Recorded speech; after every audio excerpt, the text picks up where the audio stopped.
Not gonna lie, I'm unsure how long you have to be away from a beach to stop finding sand on your kids. And why is it always in their ears? Ew. Let's get this podcast started. Welcome back to Not Gonna Lie, a Wave original brought to you by Toyota. Let's go places.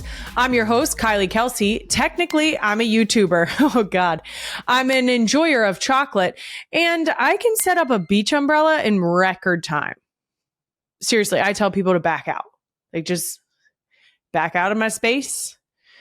Don't even intervene. It's my time. Coming up on today's episode, I'm going to get honest about a new trend, feral child summer. And after that, you're going to hear my conversation with one of the best-selling artists in history. I have so little business speaking to them.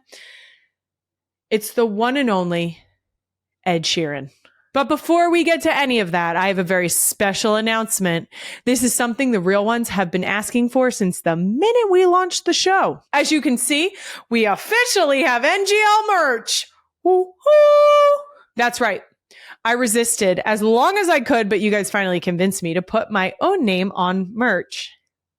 I'm still not sure about it. I have to admit, well worth it. It is the Ripped Rainbow t-shirt. That's right. The Ripped Rainbow t-shirt is now available to you in this beautiful NGL blue. That's what we'll call it. I would just like to say that Ripped Rainbow, for those of you who don't know, is Wyatt's handiwork with Benny's Rip. Because why not rip up your sister's artwork? We also have the lovely, not gonna lie, blue crew neck. Then, there's more. Wait, there's more.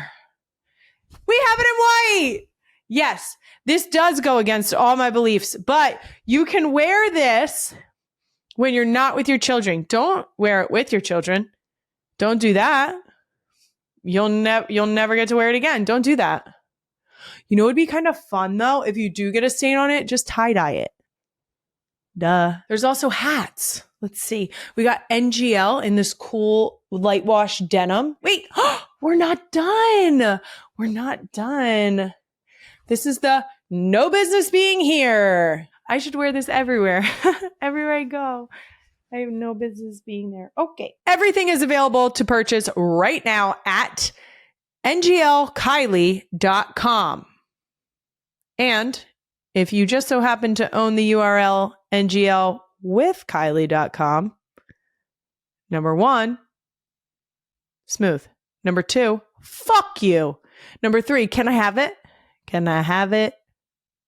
Can I have it back? Can I have it? That's all. Check it out. Let us know what you think about what we are putting out. The first rollout at NGL with Kylie. And if you think we're missing something, let us know. Moving on to a brand new edition of Can I Be Honest? This week, can I be honest about feral child summer? Last summer was brat summer. I'm still not 100% sure what brat summer meant. I have to be totally transparent. Is getting pregnant brat? Was I brat last summer? What? Why was it green? Why was brat green? Was it just like the album? These are the things I think when I'm trying to keep up with the younger generation. It's not going great. This summer, there's a new trend I'm seeing on a lot of parent blogs, TikTok, local news. It's called feral child summer. What? According to an article from the Every Mom, feral child summer seems to refer to a parenting approach that encourages unstructured free play and outdoor time for children during the summer. Time for kids to reconnect with nature, family, often involves less screen time. Oh, stop reading it like that, Kylie. I'm fine. I'm a professional. No, I'm not. That's going to be in a blooper reel, isn't it? Two sides of this. I love the idea of feral child summer. I personally, when I was growing up, still remember playing Ghost in the Graveyard, Kick the Can, going out and playing those games in the neighborhood throughout the summer, specifically summer nights. We used to play it a lot. I currently will unleash my children into the backyard. We have a play set. I will unleash them onto the play set and just sort of like, if one of them ends up digging out a rock, have at it. If another one ends up climbing up the play set, having a whole pretend play situation or scenario made up, great. And I'm totally down for, I was always a bug hunt kid. If you weren't a bug hunt kid, I'm sorry you missed out on that. We had stepping stones in our yard growing up that I would go and flip over on my bug hunts to find the roly-polies, centipedes, earthworms. I loved that shit. I love it. I don't know that I've ever loved Queen Emma input during the episode as much as I love what she just typed into the rundown. Queen Emma said, and I quote, "That's where I found my worms for my pet turtles." I love it here so much. I love it. Guys, when I hype up Queen Emma, I mean every word. Perfection. But seriously, bug hunts were the thing. The other day, I had to show my kids how to catch fireflies carefully so that you can let them. Everybody knows they climb up to the highest point. It's same as a ladybug. If you've caught ladybugs, you know that. They climb. I can't wait for Brad to just speed this whole part up. Put it in like it's and just me talking about how you can catch ladybugs or fireflies, also known as lightning bugs. They will climb up to the tippy top of your hand and fly away that way, and then you can trap them just long enough to see their first flash, because that's what you're going for. Obviously, we're looking for the first flash. You don't want to hold on to them for too long, because then they're gonna. I was a bug hunt kid, if that wasn't clear. Guys, I pick up spiders in my house and take them outside. I love bugs. Hate mice. I don't use the word hate very often. Mice can fuck right off. And I mean that with my whole chest. My most feral child, I would just like to, for a very long time, thought for sure it was Elliot. No one was going to rival her. She was going to take home the title no matter who came along, because she achieved the utmost level of feral. And then Bennett turned 2. And that one is tactical and feral, which is more threatening. It's more threatening and concerning. She is the child who is licking surfaces.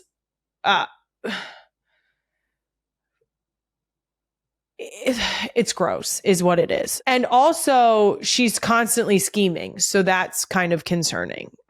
She will purposely do things when you've turned around, which seems fucked up. And that does it for Can I Be Honest? Moving on, let's get into Doom Scroll of the Week. As someone who is currently breastfeeding and often in situations where I need to do it in public settings, don't worry. Before you freak out and write some dumbass article to be like, Kylie breastfeeds in public. You're fucking right, I do. But I'm always covered. And most people wouldn't even know that I'm breastfeeding when I'm breastfeeding in public. Okay? If I wasn't covered, that is actually not a concern of yours. This TikTok, it hits home. Queen Emma hit it. When your father-in-law walks in on you pumping, the idea of it being this person's father-in-law who rolls out, this applies to both Eds. If you don't know this already, I have a big Ed. Jason has a big Ed. Both of our dads are big Ed. Okay? My dad, in true big Ed fashion, dad joke through and through, says 2 Eds are better than 1. Okay, I'm just going to let him have his moment. Hardy har har. You're hilarious, Big Ed. Now, both of our Big Eds roll the hell out at the thought of Finn eating. Okay, Finn, a little fussy. Does she need to eat? All of a sudden, they disappear. It's like a flash. And suddenly, they disappear into thin air. Okay, my move is... And if you are a first-time mom, or you are not a mom yet, or you need some tips for a friend, I love the muslin blankets. I tie 2 of the corners together and I slip it over my head like a backwards cape. it's my fourth child. I feel like I have figured out how to stay completely covered. I don't know that over my 4 children so far, because there's still time with Finn, that I have nip slipped on a breastfeed. But on more than one occasion, someone will come in and I will be breastfeeding completely covered. And someone will be like, oh, I'm sorry. And I'm like, I don't know what we're apologizing about. You actually haven't seen my boobs. So I will say it does help that I am a proud member of the Itty Bitty Titty Committee. And it's kind of hard to see a boob past a kid's head anyway. But I stay covered because that's my choice. That's my choice. It's not every woman's choice. And that's okay. Now, a lot of people don't know how to act when a woman is breastfeeding, literally anywhere in their vicinity. But as a mom currently doing it, I've got you covered with my official tips on how to behave when you're around a breastfeeding mother. Tip number 1, continue doing exactly what you were doing before mom started feeding her baby. This includes not saying any awkward shit or offering unsolicited commentary. Feeling free not to run away, remain seated if you were previously, not staring at her boobs, or even the opposite, blatantly staring up at the ceiling. Don't do that. You're making it weird. You're being weird. Act natural. If you are in the middle of eating a sandwich, doing a crossword, or spilling some great gossip, you're going to go ahead and keep doing those things. And that's it. That's my one tip. That's it. That's all you have to do. Be cool. Act like you've been there. Okay? Just be cool. Nothing's happening. It's not weird. It's not crazy. You might hear gulping. It's fine. We're fine. The same applies to a woman pumping. No matter how weird it is that it's going, pss, pss, pss, pss. It doesn't, you hear nothing. You see what I'm saying? Be cool, guys. And that does it for Doom Scroll of the Week. Ed Sheeran is coming up right after this Toyota minivan mini update.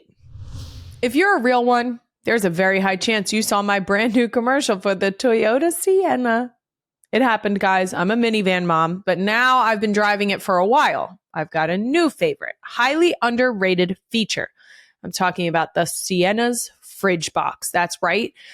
I've taken a couple of drives to the shore now, and it is hot out there. And you know what complements that? Ice cold waters right in the car. I don't have to pack a cooler. I just press the button. Cold water. I'm also a big fan of the vacuum. If anyone has had kids in their car, you know, snacks just appear. It's the strangest thing. I could have not fed them in an hour, and suddenly there's a pretzel falling out of their shirt. If you want to check out some of these features for yourself, I highly recommend going for a test drive at your local Toyota dealer. Plus, you can learn more about the Toyota Sienna at toyota.com/Sienna. He's the Grammy Award winning, Diamond certified singer-songwriter behind some of the most popular songs ever, like in the history of music. I'm talking about bangers like Thinking Out Loud, Perfect, and Shape of You. He's also got a brand new album called Play coming out in September. He's part of the Girl Dad Club, and he's officially, not gonna lie, Ed Sheeran, welcome to the show. How you doing? I'm so excited to have you. We were talking about your music before the show, and I feel so strongly that your music specifically reaches all the way through every age group, because we were talking to my mom about it the other day. I absolutely love it. And my girls just this morning were dancing to Sapphire. Oh, amazing. Thank you. Now, not going to lie, Ed, you are actually the first male guest on the show apart from my husband. I actually didn't know that. I feel honored. Thank you. I will say, I do think that if we were going to have another male guest on the show, that it's perfect that we made sure that it was a girl dad. And like you said yourself, you have 2 daughters. How old are they? 4 and 3. And how does it feel to have 2 girls? Like you said, you are outnumbered in your house, a lot of estrogen. I love it. Like, I really, really, really love it.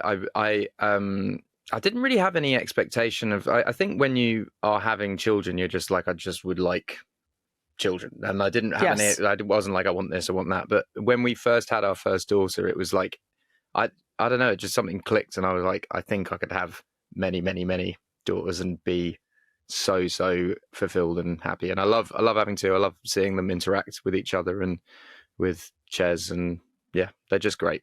They're just great. And also, like, my best mate has had two boys, and they live opposite us, and there is a stark difference between our two households. Isn't there? And they're exactly the same age, and we kind of like, we have all the same ethos and we hang out all the time, but the energy is different. It's funny when I compare notes with boy parents. And I always jokingly say, because people always come up to me and they're like, oh, I actually only have two boys, or I have three boys. And I'm like, we don't have that recipe. I've got nothing for you. And they'll be like, yeah, it's WWE in our household every day. And I'm like, every so often we get a little tussle here and there. Or the girls get like into like a wrestling fit, but it's few and far between. Like, it's gentle play as well. Like my girls, like yesterday, they have like this stuffed bunny that they brush. It doesn't even really have hair, but they're just there brushing this stuffed bunny together at the hairdressers, and then I join the hairdressers, and then suddenly I've got a million clips in my hair. And my mate has had a son, he's like 18 months, and he came round and I cooked dinner for him and the girls, and I sort of turned around to start like doing the dishes, and then I turned back round and the house was destroyed by this one kid. It was amazing. Now, are your girls into anything in particular? Our girls are very into things like Frozen and this very stereotypical princess phase of life right now. Totally. Although we went through Paris a while ago and we were like, let's take him to Disneyland Paris just because we're there, and they didn't really fuck with it. It was kind of interesting to see. Yeah, it was kind of interesting to see. I thought that they'd be like, but yeah, it was a cool realization, because I love Disney and I love Disney movies, but like I'm more into the music side of it. I love when they sing Moana tunes, like they're learning melodies and lyrics and rhymes through listening to Disney songs, because Disney music is top tier music in general. Like, it is just really, really well written music. So yeah, but the actual, like, I don't think they have signed into like the obsessiveness of it, which I quite like. They just really like the music, and I guess they'll watch the movies on. We take a lot of trains. My wife doesn't really fly, so we take a lot of trains, and they will watch, Toy Story 1 on a train and really dig that. But then that has amazing Randy Newman music in it as well. You should ride that train as long as you possibly can, because we got in a rotation of watching Frozen. I shit you not. I think we watched it maybe every day for a whole week, and I had to put my foot down of like, hey guys, I'm not doing this again. Do you get a lot of like parent police after this podcast when if you talk about parenting? And yeah, I will say, I think that we have settled into our demographic of people who understand that. I always say, I don't know what I'm doing. I'm winging it. And so because we're in this like imperfect place in parenting, I'm not going to do it the way you're going to do it. You're not going to do it the way I'm going to do it. And ultimately, that's how we end up with like these beautiful, unique little creatures. I was just saying, we just did fundraising events in the shore town that we live in the last couple of days. And on an episode recently, I discussed potty training, and specifically when you're supposed to stop wiping your kid's ass. And I had people walking up to me being like, you should have them stop wiping their ass as soon as possible. And I'm like, oh, I didn't want to have this conversation in person, actually. Quite a wild first conversation to have with someone. And when I tell you I don't even know that one of the people even said hello. They just jumped right into it, and I was oh my God. Got it. Okay. Yes. How are you finding like that sort of transition where everyone obviously knows you so well because they listen to you and they know your personality, but you would have people come out to you not saying hello and just coming with wild shit like that? Is that like an odd transition? Odd is the gentlest way to put it. Do you still live in the same place that you've lived in all this time? Yes. Yeah. We Same community, same friends, same everything sort of thing. Yes. So I grew up in the Philadelphia area, and luckily my husband had already fallen in love with Philadelphia before we met, because he was playing here for, I think it was like 4 years before we had even met. So I literally grew up in the town that we live in now. And Great. and then moved to a neighboring town, and we love it. We've obviously put a few other measures in place, but we still live in the same house that we lived in when we got married. And I'm very much jokingly, like, I don't know if you've seen the Homer Simpson gif where it's like he sinks into the hedges. That's me. That is me through and through. I've always said, like, I started this podcast to be able to set the record straight, and you can hear it straight out of my mouth instead of like making up tabloid clickbait. When did you start it? Just this past November we started. Oh wow. We kicked it off. So well, congratulations. I mean, thank you. Amazingly. No, it's been so much fun, and I've gotten to talk to so many incredible people. I joke around, like I'm half serious, half kidding, but I have no business talking to you, or most of the guests that I've had on have been like these, like, just massive names, and people who I've admired or looked up to. And even just sort of like tapping into the things that have interested me, and then getting to speak to people and learn more about the things that I've been interested in for a long time, and getting to learn alongside with the listeners is really, really fun. It's been exhilarating. But still, I think I have no business doing this or having this platform. So we're just winging it. I think that's most people with success will be like, I don't really know. I thought that for the first like few years of my career. I was just like, I'm pretty sure this is going to end at some point, and I should just enjoy it while it's here. And I've kind of been doing that now for 15 years, of being like, eventually. I hate to break it to you, Ed. I don't think the other shoe is going to drop. I think you're just riding this one to the end. I very much am in the camp of like, this has to calm down, right? I don't think it will. I don't think it will. I think that you're obviously like an incredibly likable person, and I think people have obviously connected to you and are interested in hearing points of view, and I think that's a good thing. I appreciate it. It doesn't happen. It doesn't happen by accident. I always say, when people are like, "Oh, it's so lucky," luck is when preparation meets opportunity, and you were obviously like prepared for the opportunity when it presented itself, and here we are. That's very sweet. Thank you. I'd love to circle back to your music. Right. If we can.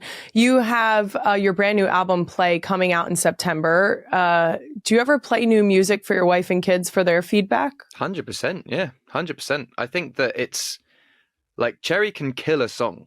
I'm actually really careful to play her songs when she's in a good mood. Because if she's like, then in my mind, I'm like, okay, that song's dead. Like she's it's dead to me. No, she's just got a very good taste and read on things. Like, even I would write, I'd say 3 songs a day, 5 days a week, and I'll come home and I'll play them. And she can sift through that pretty easily. So like when Bad Habits was written, I'd written a bunch of other songs that day. And I remember I came home, I listened to them all in the car, and I was kind of excited about most of them. And I played them to her, and she was like, that Bad Habits one, that's the one you should finish tomorrow. And then I'm like, okay. And then you go in and finish it. And she's the same with Shivers, same with which one on this record? Sapphire, she loved. Azizam, she loved. Like, yeah, she's got a very good read on stuff. And also I think the kids are a good read on things as well. Even old catalog stuff, because when I'm away doing shows, Cherry will play I have brought out like a compilation record in September last year, which has all the hits of mathematics on it. And when I'm away, she'll play my songs to them to kind of like, I don't know, introduce the music to them slowly. And it's interesting, the ones that they like gravitate towards. And it's definitely the ones that are like, that all kids have gravitated towards, I guess. There's like a certain DNA in songs, I think. That's awesome. Is there one song that your daughters lock in on and that they absolutely love? Sapphire. And Sapphire from the beginning, like they came to India when I made that record, and they were in the studio whilst we were putting like all the tablas and Santauris and like, they were there watching all of that happen. And I think because it's just Safa, and I don't know, they know most of the lyrics of that song now. It's funny, when I put it on this morning, our 2-year-old, she's ridiculous and delightfully opinionated, looked at my dad and went, "This is my favorite song." Good. And we were like, she's heard it a few times, but it was funny that she specifically, like, that one she locked in on. So I'm glad she's has similar taste. I also think at a certain point, like, you lose the kids at a certain point. Like, when you, like, I'm sure when I'm 50, 2-year-olds aren't going to be like, "That's my song," you know, like it's like, I'm glad that like kids are still like into the music that I'm making, because hopefully those kids, when they grow up, will want to come to a show and discover all the other music, you know. That's what I really love about touring, is you see the multi-generation family come to a gig, and we've like purposefully make our tickets like not really expensive, so you can come as a family. I've always said, like, I want full families to come. So like, my dad took me to shows as a kid, and it's such a lovely bonding experience watching music that he's into as his son, and then getting into that music and blah blah blah. And I never really wanted to like for it just to be like one certain demographic of people. Now, you've been performing all around the world for years. I do have to ask, because I have a terrible bias here, but where does Philadelphia land on your list of favorite cities to perform in? It's loud. It's very, very loud. You got a big screen. I remember when we played there 2023, it was one of the loudest, and there was a bit of a cheat code on it, but Detroit, and we brought on Eminem, and that was the loudest I've ever heard a crowd, like anywhere in the world. Like, there's never been a louder crowd than that. But I will say it was because I brought Eminem on stage in Detroit. Like, that's the cheat code. You cracked it right there. You nailed that. Who would be the cheat code in Philly? I mean, I think Taylor, just because it's home. Yeah. I kind of think Taylor anywhere though. Yeah, true. I was thinking when I did when that Eminem thing happened, I was like, what would be the loudest crowd? And I was thinking that if One Direction had reformed somewhere in South America for like, if Harry was doing a show or whatever and they all went on stage, like, I was like, I think that would hit it the hardest. Actually, do you know what? Do you know who amazing reaction was? Macklemore in Seattle. It was insane. Brought him on to do Can't Hold Us, which obviously was their song when they won the Super Bowl. And that was almost as mental as Eminem. Like, it was huge. There are artists that I have seen go on tour or announce some tour dates and locations, and I'll go on to see where they're going, and they sort of do like a curve right away from like the Northeast. And I'm like, oh, but I would like you to come here. I don't think I've ever not played Philly. I love it. That's very sweet. I like that. Yeah. Like I said, extremely biased, and I own it. Also, that's what I like about Philly in general, is the like pride there. It's kind of like, what I love about it is it's basically like, fuck everyone else. Like, it's us. We are it. And I felt that in Detroit as well. There's a real like, this is us. It's like gritty. Like, you get us as you get us. If you don't like it, fuck off. Yeah. It's really simple. But the good thing is that we... Super friendly, though. Like, you are very welcoming. I feel always because if you're with us, you're with us. Yeah. And we'll ride with you. But and I find it's really easy to amp a crowd up in Philly, because I'll just be like, oh, I was just in New York and they were louder than you. And then people don't like that. Can't let that happen. Can't let that happen. If you ever really want to get them, just say like, someone tried to tell me to be a Dallas fan and I told them to fuck off. So why Dallas? Like, Dallas isn't near you. Why Dallas? They are in the NFC East with us. Right.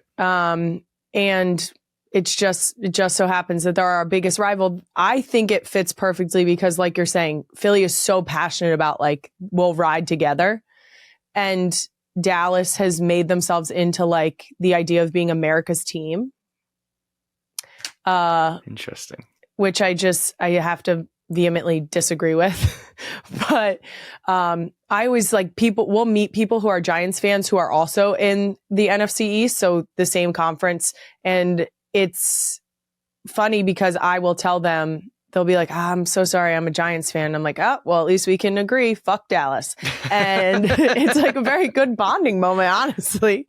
Have you gotten into American football at all? I know you spent a lot of time in the U.S. I'm a Titans fan from when I moved to Nashville for Taylor's Red Tour in 2013.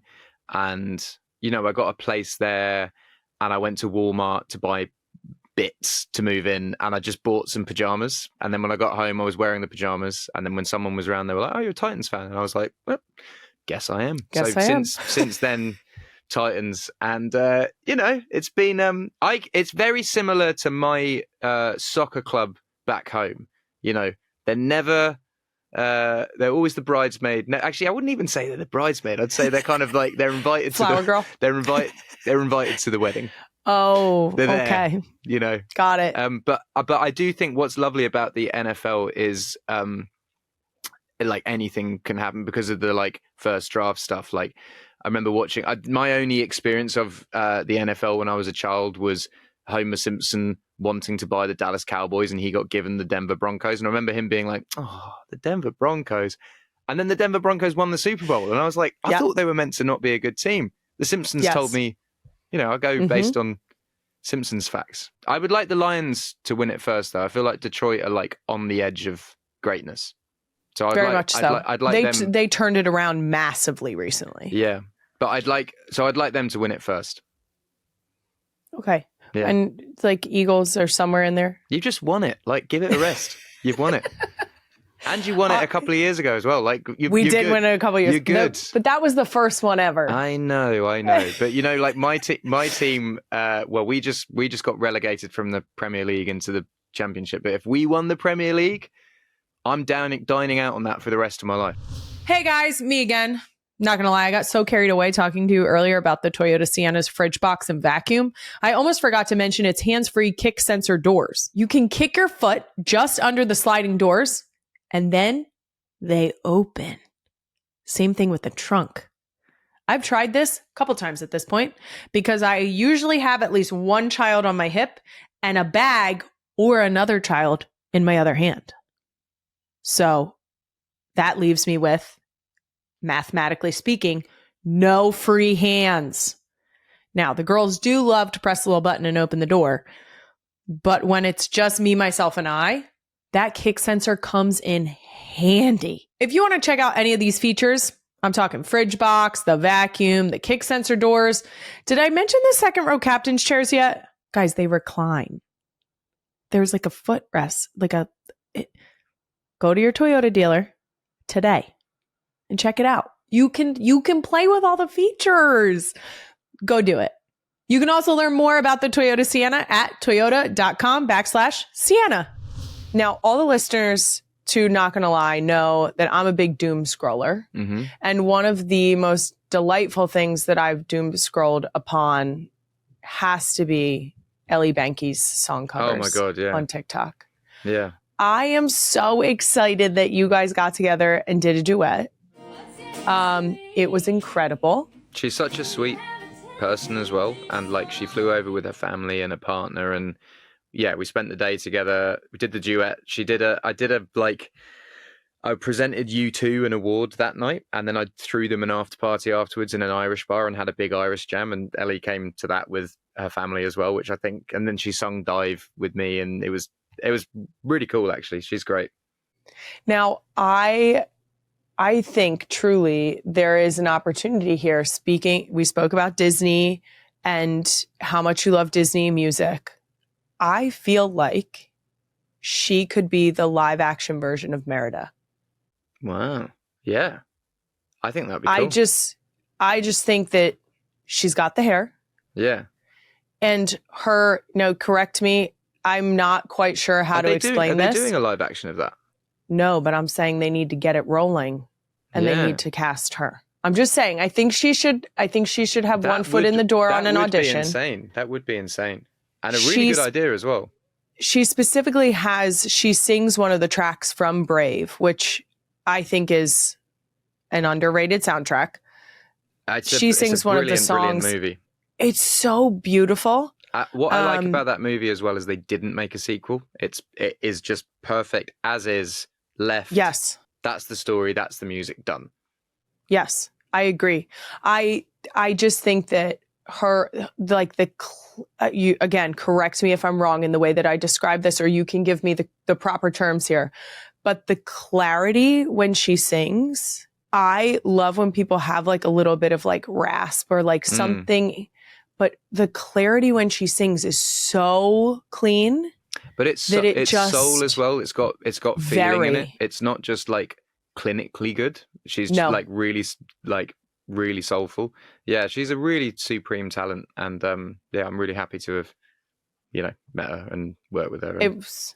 It was beautiful, and the duet was, I mean, exactly what we all wanted. So I think I speak for everyone that commented on that TikTok to be like, this is what I love about the internet, is it makes stuff so possible and accessible, and you can kind of reach anyone with anything. Like, people power is like a real thing at the moment. Now, obviously, that was a beautiful duet. You've done many other duets. Is there a duet that you have done that has stood out to you as your favorite or one of your favorites? Yeah, I think, well, if it's a recorded song, then I think Beyoncé and also Andrea Bocelli on Perfect were both very different experiences, but both amazing experiences. But I think the first time that I sung with Beyoncé, we did a Stevie Wonder tribute where we did Master Blaster together with Gary Clark Jr. And like, sometimes I get a bit, I don't know, like self-doubty and low and kind of, I think being like, oh, is my career on the downward slope or blah, blah, blah. And that is a video that I'll go to and watch and be like, but that was pretty cool. Like, no one can take that away from me. That's like one of those videos that I'll always go back to like remind myself that I've done some pretty fun stuff. And again, another one would be like bringing Eminem on in Detroit. That's like another one. If I need a little like, you were right, we've done some cool shit. Like, yeah. Gives you a little boost. Yeah, and sometimes you need that. Sometimes you need reminding that, like, even if stuff isn't like great at the moment, like the accumulation of things over the years that people can't take those moments away from you. I do think it's interesting to hear you say that sometimes you need those little bumps, because you're having like the normal human experience of like what's going on? Where am I going? Yeah. Like a little lull might send you into like, let me reminisce a little bit and bring the vibes back up. Totally. I think nostalgia, like good nostalgia like that, is really healthy and helpful. And I think it's also just navigating adult life, because sometimes it's not even just based on a like career thing of, sometimes I'll put out a song that doesn't work, or I'll have a show that doesn't sell out, or like blah, blah, blah. Like something will happen and I'll be, overthinking in my head.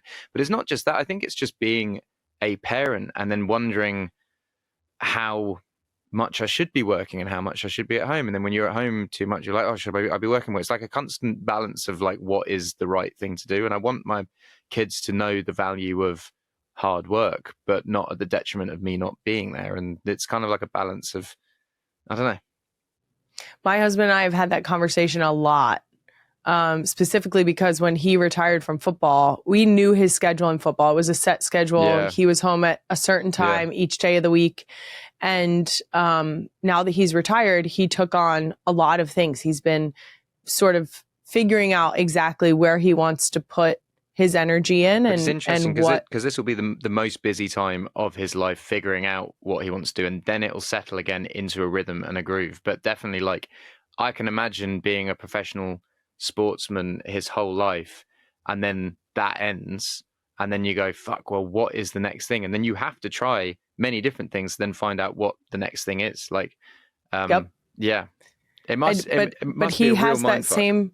Well, he has that same dilemma, and we've had the conversation a number of times of like, well, in an effort to find what that next thing is, or what those next few things are, at what cost, right? Like, at what time do you say like, yes, I'm showing my kids hard work, determination, all of those things, and modeling it.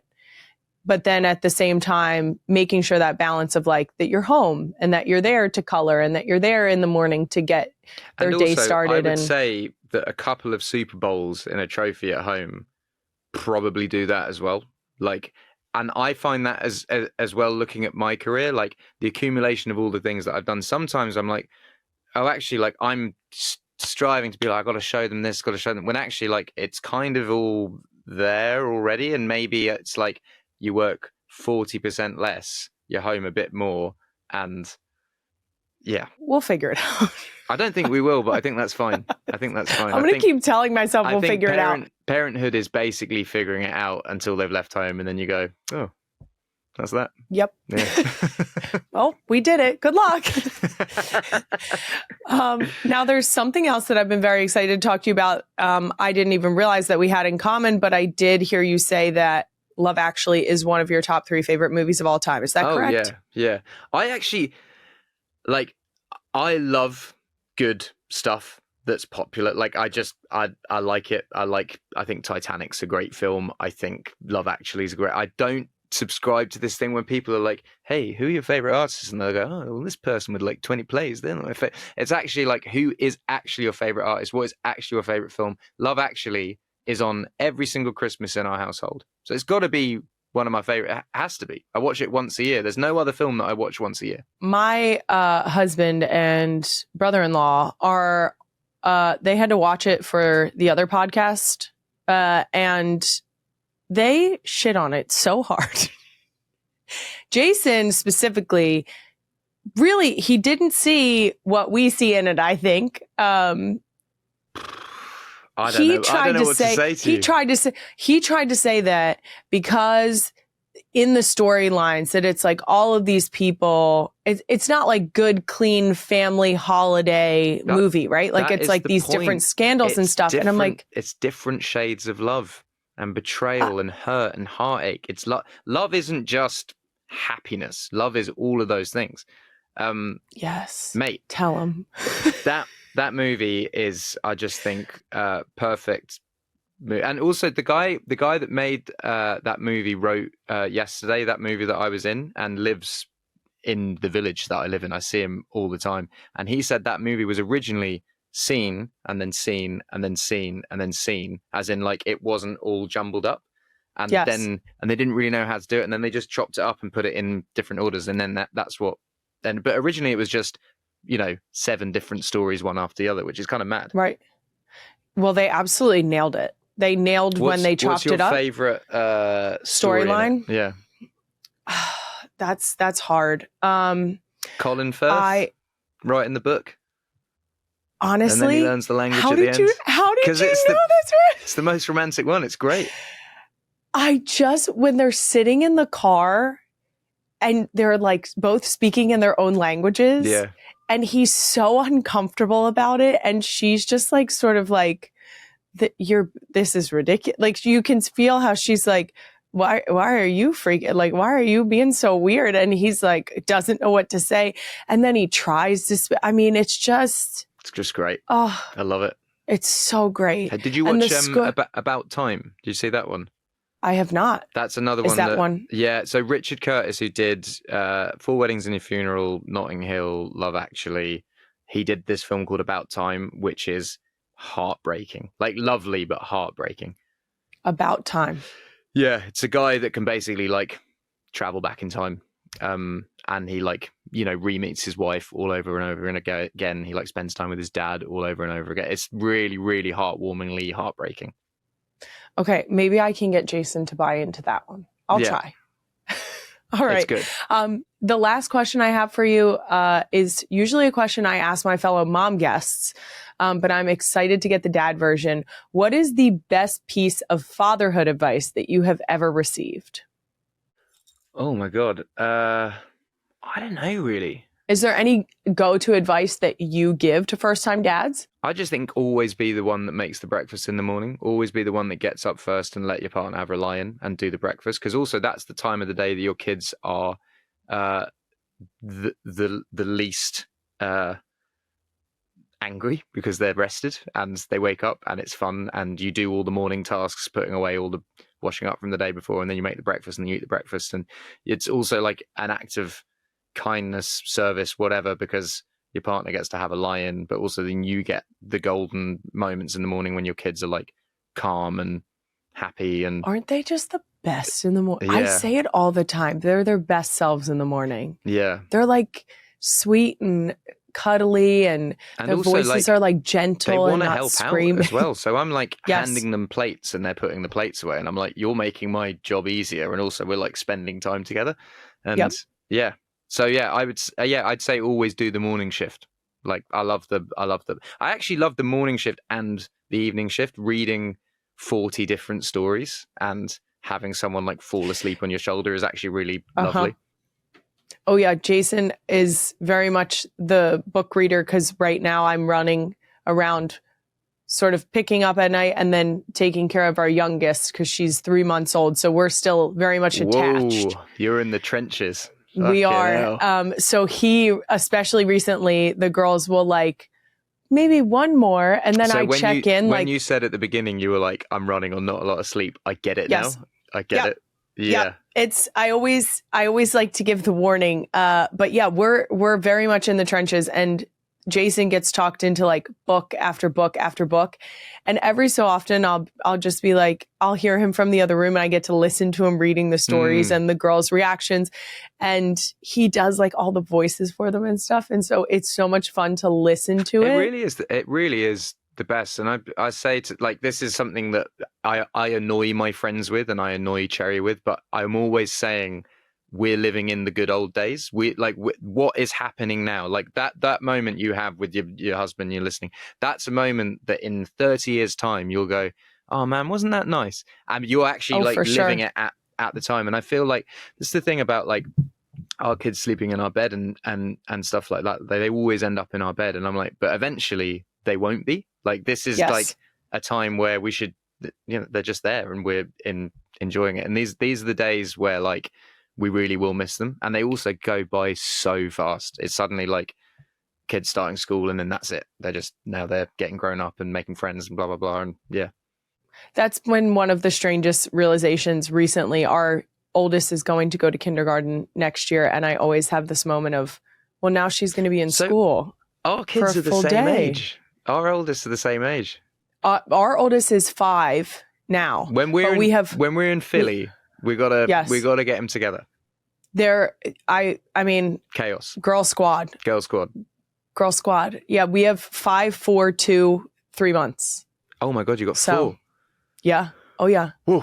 I joke around with my friends. They could drop their kids off, drive 30 minutes before I realize their kid is there, and then they're 30 minutes away. They don't have to come back. So I'll just take them, add them into the pack. Gosh. Well, this is the thing. Once it gets past 3, you might as well have 8. Do you know what I mean? Like it's we're in a constant state of chaos. Do you think you're done at 4? I sure hope so. Every single time I always wanted 4. I feel like 4 is like this, this manageable chaos. Yeah. And also like each one has each one. And then also that's a really nice Thanksgiving table when they've all got partners and there's 10 people around the table. That's a nice manageable table. Yes. And your house will feel full. Yeah. Like your house will always feel full. Yeah. Wow. Yeah. Also, I'm hedging my bets. Like, mate, you're going through out of 4, we got to get we can't, and you got 4, we can't mess all girls. of them up, right? You got 4 girls. Yeah, we're all girls. I love that. That's it's good. Lovely. That's good energy in the house. Like right? It. Yeah. We'll keep it going. But yes, we should get the kids together when you're in Philly because they love making new friends and they're a good time. Thank you so much for being on today. I loved it. It was so great to talk to you. I am such like I said, a huge fan of your music. Our whole family is. And we are so excited to hear the new album Play out in September, but enjoying the singles that you've released thus far. So thank you so much. This was a really, really enjoyable experience. I loved it. Just feels like wholesome and lovely. And that's a wrap on another episode of Not Gonna Lie. You can find even more clips from my longer conversation with Ed Sheeran on my YouTube channel on More Shit Monday. Ed's new album, Play, comes out September 12th. I'll be back next Thursday with a brand new episode. Follow Not Gonna Lie on all social media at NGL with Kylie. Listen and subscribe wherever you get your podcasts. Not Gonna Lie is a Wave original brought to you by Toyota. Let's go places. Thanks again to the real ones for tuning in.